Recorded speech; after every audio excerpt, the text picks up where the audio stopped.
Bismillahirrahmanirrahim. Balik lagi ke cerita takdir. Kalau versi Qadariyah, hari ini anak-anak muda yang alirannya udah mulai Qadariyahan, itu sering bilang kayak tadi tuh, ngapain sih rajin-rajin sholat, ngapain sih rajin-rajin ngaji, ngapain sih rajin-rajin ke masjid, emang kalau kamu sering ke masjid hidup kamu bakal berubah? Yang penting kan kerja keras, yang penting berjuang, yang penting belajar yang sungguh-sungguh, believe in yourself. Itu Qadariyah banget tuh pemikirannya. Hati-hati dengan pemikiran gini, walaupun tidak ada label aliran Qadariyah, udah nggak ada, itu kan aliran sejarah. Sekarang udah nggak ada namanya, tapi pemikirannya sama. Kalau Jabariyah, kebalikannya Qadariyah, udahlah, hidup nggak usah ribet. Semuanya udah ditakdirkan di sono. Kita nggak punya peran apa-apa, kita nggak punya pilihan, kita nggak punya kehendak. Kita mah gimana takdirnya aja. Kalau takdirnya masuk neraka ya udah masuk neraka, walaupun kamu rajin sholat. Kalau takdirnya masuk surga, ya masuk surga, walaupun kamu mabuk-mabukan. Jadi kamu mabuk-mabuk aja. Nanti kalau emang takdirnya masuk surga, masuk kok ke surga. Kalimat yang paling sering kita dengar apa kalimatnya? Kalimatnya kita nggak masuk surga dengan amal kita. Hati-hati ini, walaupun ini hadis ya. Hadisnya tapi maksudnya nggak kayak gitu. Yang salah bukan hadisnya, terjemahnya atau penjelasannya, syarahnya. Kita nggak masuk surga karena amal kita, karena sholat kita. Kita masuk surga karena Allah. Terus ngapain capek-capek sholat? Bukan itu kok yang bikin kita masuk surga. Kesana arahnya dari orang-orang yang Jabariyah. Arahnya orang Jabariyah itu adalah jangan sholat. Kenapa? Karena bukan dengan sholat kita masuk surga, tapi dengan takdir Allah. Kalau alirannya Qadariyah, jangan sholat juga. Kenapa? Karena sholat gak akan memperbaiki hidup kita, tapi usaha kita tetap ujung-ujungnya dari dua aliran ini, jangan sholat. Jangan berdoa, jangan taat-taat banget lah. Yang satu, kenapa gak taat? Karena itu gak akan ngerubah hidup lo.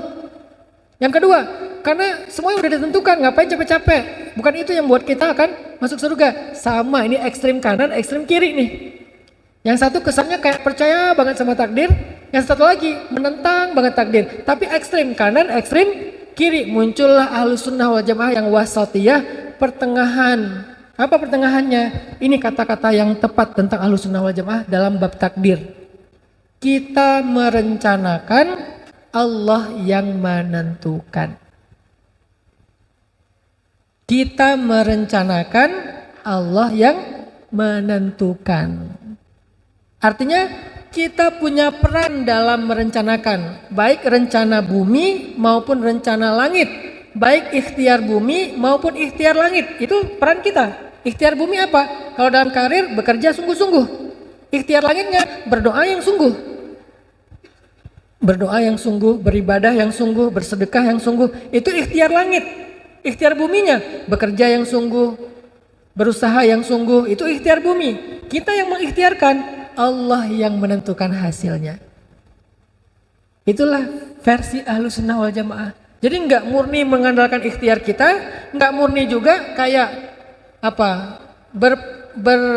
berlepas tangan kepada takdir. Dia di tengah. Yang menentukan semuanya Allah, bukan kita. Tapi tugas kita ya ikhtiar. Dan Allah tidak akan menyia-nyiakan ikhtiar kita. Kenapa? Allah Maha Adil. Allah Maha Syakur. Arti syakur, menghargai. Maha loh, maha banget. Maha banget lagi. Apa arti maha? Ya banget. Jadi kalau Maha Syakur berarti menghargai banget. Ada nggak orang yang menghargai banget? Gimana kalau dia menghargai banget? Satu kebaikan kita disebut-sebut terus. Makasih ya, kemarin udah nolongin saya, ngasih saya uang parkir 2.000. Saya waktu ke minimarket nggak ada uang parkir, kamu bantuin, akhirnya saya bisa pulang. 2.000 diingat. Minggu depan, makasih ya, minggu lalu kamu udah bantu saya, kasih saya uang parkir 2.000, ditraktirin.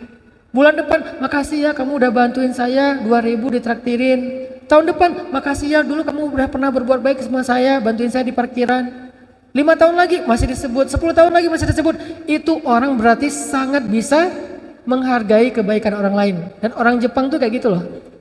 Yang saya kenal ya, karena saya beberapa kali ke sana dan punya teman juga di sana, baik muslim maupun non muslim. Saya punya teman di Jepang yang non muslim. Saya punya teman di Korea opa-opa yang non muslim dan dia adalah pemain sinetron The Sassy Girl. Jadi gini-gini saya punya teman artis di Korea. Teman ya, bukan follower atau bukan following. Mereka tuh orang yang sangat menghargai kebaikan orang lain. Udah 5 tahun masih diingat. Saya pernah kemarin pas lagi main snowboard ya di Jepang ya, ngisi taklim di salju kan. Terus ada salah satu orang Jepang asli dengerin taklim saya habis kita main snowboard dia dengar taklim. Qadarullah alhamdulillah setelah itu dia tertarik sama Islam, belajar masuk Islam. Dia converting to Islam. Sekarang dia udah jadi imam masjid di Tokyo. Jadi sensei, jadi guru agama Islam di Tokyo. Kemarin pas saya datang lagi, dia ketemu saya 2018. Kemarin 2023 saya ke sana lagi. Dia nyamperin, pas tahu poster saya ada kajian di Jepang, dia nyamperin. Saya udah lupa kan. Dia bilang, "Ustadz ingat nggak dulu waktu di gunung mana gitu, saya juga lupa nama gunungnya. Saya dengar taklim Ustadz. Saya berkesan, sekarang saya belajar Islam terus, saya udah jadi muslim. Sekarang saya jadi sensei, jadi guru Islam di Masjid Tokyo. Itu karena asbab Ustadz gini. Dia ingat kebaikan itu. Saya juga udah lupa. Itu yang namanya mindfulness of others. Ingat banget dengan orang lain. Allah lebih dari itu karena Allah asy-syakur. Jadi kalau manusia aja ada yang ingat kebaikan kita bertahun-tahun, Allah udah pasti lebih. Sehingga nggak mungkin takdir Allah itu dalam rangka menzolimi kita. Takdir Allah dalam rangka menyia-nyiakan amal kita. Anni la udhi'u amala amilin minkum min dzakarin wa unsa. Aku tuh nggak pernah nyia-nyiain amal kalian, baik laki-laki maupun perempuan, kata Allah. Semuanya ada balasannya. Walaupun mithqala dzarrah, walaupun sekecil butiran padi, Allah menghargai itu. Makanya dalam bahasa kita tadi, kita merencanakan, Allah yang menentukan. Tetapi Allah pasti menentukan yang terbaik buat kita. Itu yang dimaksud dengan beriman kepada takdir. Jadi beda sekali antara percaya takdir dengan beriman takdir. Apa bedanya?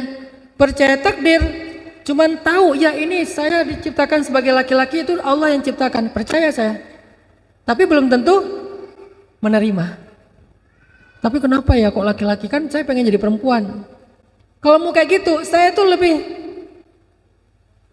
bisa mempertanyakan, suara saya ini udah cocok nih. Saya paling sebel kalau nelpon operator tuh. Halo, ada yang bisa dibantu bu? Bu, saya berewokan, saya bilang. Kalau mau mempertanyakan, artinya percaya takdir itu cuman percaya bahwa itu adalah ketentuan Allah, tapi belum tentu nerima. Di atas percaya, nerima, ya udah deh saya terima aja, suami saya kayak gitu, emang udah takdir dari Allah. Istri saya kayak gitu, emang takdir dari Allah. Saya jomblo, emang takdir dari Allah. Saya masuk fakultas ini salah jurusan, emang takdir dari Allah. Saya terima aja lah, udah saya jalanin aja. Itu baru nerima.